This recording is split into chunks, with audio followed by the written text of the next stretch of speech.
Good afternoon, happy Monday. Today's video, quick and impromptu, is going to be on Ballin' on a budget, vegan style for everybody who says it's either unaffordable or not doable.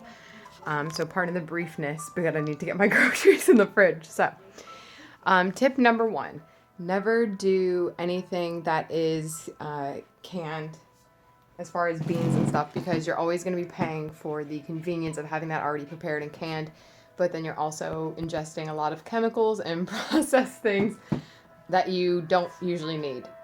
So if you can set aside, a Sunday afternoon or something and make that your cooking and prep day, that's always really helpful. Or whenever you have that one afternoon, you can, spend a couple hours.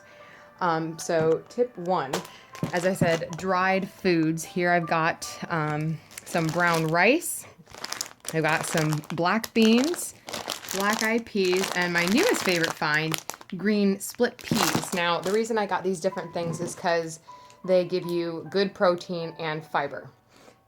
Easy to make, easy to store. Obviously, they don't go bad quickly at all, so if you don't use them right away, put them in a Tupperware or whatever works for you until you're ready to use them.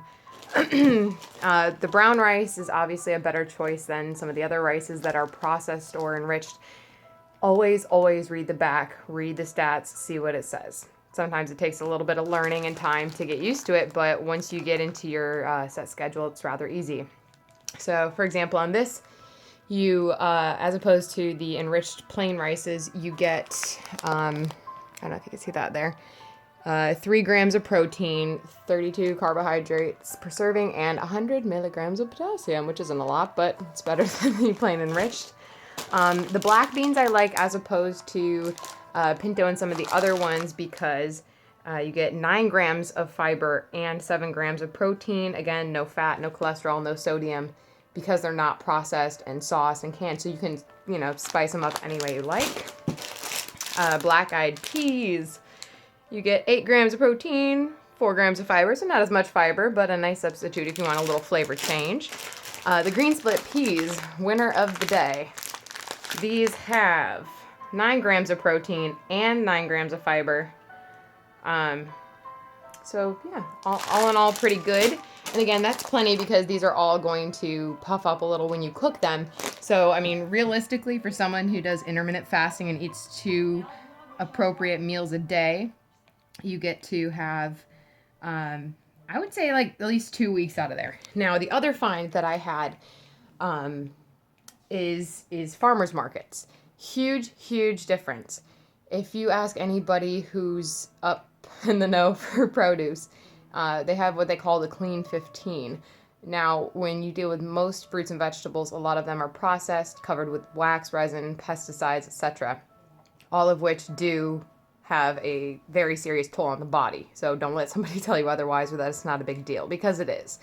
And I've personally found in eating organic when I can for the things that really matter, your palate will change, your sensitivity and taste. You'll start tasting the wax on the food that is not organic. I don't know how else to explain it. So usually if you Google farmers market in your area, something should pop up unless you're in the middle of nowhere. That is always my first choice. Support local, great produce, great prices, because you're bringing it out to the people and you cut out the middleman who have to pack and ship and set up all that stuff. So you can really get good steals.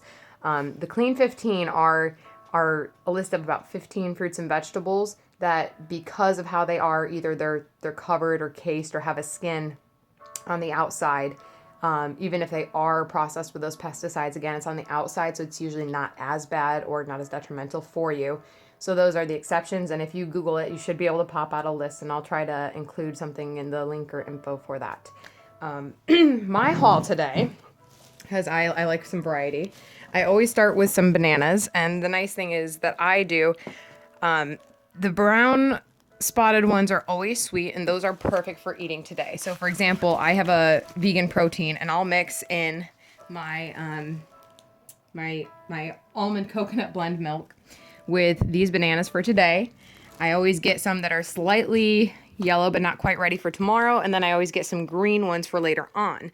That way you have your bananas kind of paced out by day, and they'll last you for the whole week or 2, depending on how many bananas you like to eat. I usually like a smoothie every day. Nice big eggplant here, good size. You can do a lot of things with it. For some variety and health, we got some, I think this was like a purple sweet potato I found local at ours. Sweet onions, jalapeno. These avocados were only 89 cents a piece, and these are one of the Clean 15 where you don't necessarily have to get organic because, again, you have a skin, so it's not so bad. Beefsteak tomato, peppers.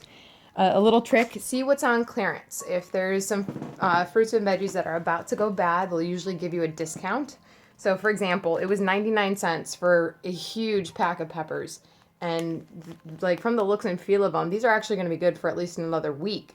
But if they have more produce coming in and they need to get rid of the extra, you know, they'll throw it up on the clearance shelf. So always check there and see what you can find that you could use, you know, within the next few days or that night. Pack of potatoes, again, healthy red potatoes picked at the farmer's market. Cheap. Got another 2-pound bag of carrots. And this was, again, like $2. So this entire vegetable haul here was only $16. Between my rice and my beans, these were like $1.09. These were a couple of bucks, $2-3, $3. And of course my, dairy-free milk, which was $3.45. So here, all in all, minus the protein powder I already had, you're looking at about at least a week, if not 2 weeks worth of healthy vegan food, fresh, ready to cook, plenty of nutrients, all that you need for, 16 plus 13? Yeah, so like $30. $30. So there's no reason why you can't ball on a budget sticking to simple, clean foods and not spend an arm and a leg, $30 for at least 1 week, probably stretching into 2.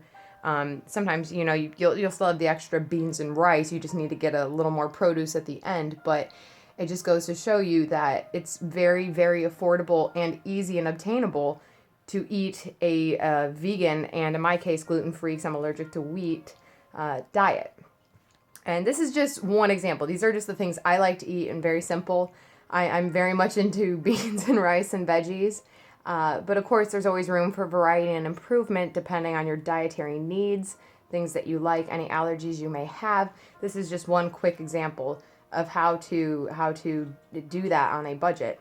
And again, if you don't have farmers markets, I'm going to do a second video on where I get what for those who don't have farmers markets, but that will be a slightly longer video in which I can kind of compare stats for the different local stores and get the best prices on different things. Again, if there's anything specific that people have questions about in regards to a certain kind of food or the best place to get something in particular, feel free to ask. I have no problem hunting and searching and helping. It's something I'm passionate about. So that's the haul for today. Hope this helps. Everyone have a wonderful day.